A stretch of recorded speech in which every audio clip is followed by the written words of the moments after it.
Fast and easy crispy chicken recipe. Let's get started.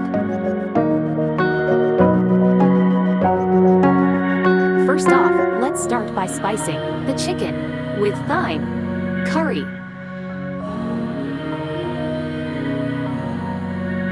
salt,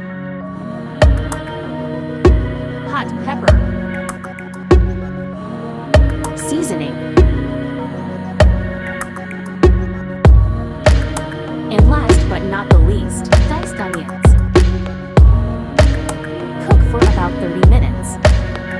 Mamma mia! Question: what is your favorite chicken part?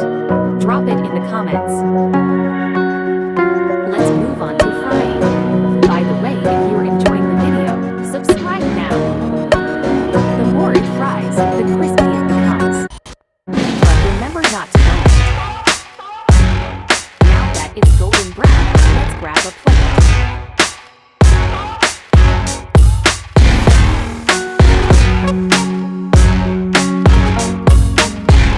Don't forget to like this video and share. Watch my next video to see what I did with the chicken broth and the chicken. Bon appetit!